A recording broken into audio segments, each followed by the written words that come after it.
আমি ক্লাস 5 থেকে আর্ন করি। ক্লাস 5-এ যখন আমি পড়তাম আমি বৃত্তি পেয়েছিলাম।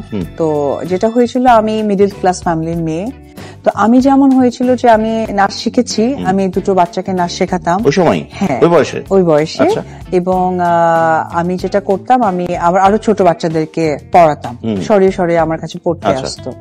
তো ওইখানে আমার ফার্স্ট উপার্জন ছিল তোমার কত, সর্বমোট মনে হয় 500 টাকা ছিল। 200-250 করে দিত, 20 টাকা করে দিত।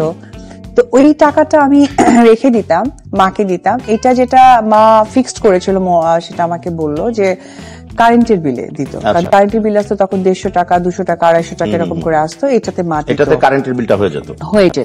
তো এটা আমার অনেক ভালো লাগে, একটা কাজ করেছে। এরপরে আমার তখন থেকেই অপু সংসারের প্রতি একটা কন্ট্রিবিউশন আছে আমার কাছে, ভালো লাগতো। হ্যাঁ হ্যাঁ, আমার কাছে। এক ইন্টারভিউতে অপু বিশ্বাসকে প্রশ্ন করা হয়, আপনার ছোটবেলা কিভাবে কেটেছিল?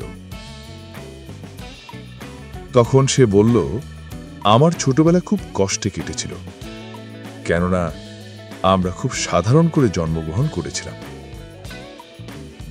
আমি ক্লাস প্রাইমারি থেকে উপার্জন শুরু করেছিলাম। ওইখান থেকে কিছু বৃত্তির টাকা পেতাম, আর কিছু বাচ্চাদের পড়িয়ে বা নাচ শিখিয়ে আমাদের বাড়ি কারেন্টের বিল দেয়া হতো। তো আমার ছোটবেলা এভাবেই কেটেছিল। এখনো সেই স্মৃতিগুলো মনে পড়লে অনেক কষ্ট লাগে। ভাবেই আমি কিভাবে একজন অপু বিশ্বাস হলাম, কিভাবে এতটা পথ পাড়ি দিলাম। এখন আমি একজন মা, আর সামনে আমার সন্তান কি হবে সেটা সম্পূর্ণ ওর উপর নির্ভর করে। আমি তাকে কোনো কিছুতে জোর করব না। তবে আমার স্বামী শাকিব খান চাচ্ছেন যে আমাদের ছেলে বড় হয়ে ভালো একজন মানুষ হোক এবং নিজের স্বপ্ন নিজেই তৈরি করুক।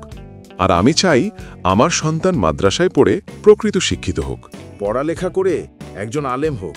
কারণ কোরআনের আলো মানুষের জীবনে বরকত আনে, শান্তি আনে, আর সেই আলোয় চললে জীবন কখনো ভুল পথে যায় না। ধর্ম নিয়ে আমি ব্যাখ্যা দিতে চাই না, তবে যেহেতু একটা পোশাকের কথাটা বলা হলো, যেহেতু আমি একজন চিত্রনায়িকা, এখনো অবধি আসলে অনেক পাবলিক প্লেসে আমার পক্ষে যাওয়াটা সম্ভব হয়ে ওঠে না। তখন আমাকে আসলে কভার করতে হয়। তো আমি যেহেতু একজন নারী হিসেবে আমার আমার কাপড় পরার মধ্যে বোরকাটাও আমি ধারণ করতে পারি।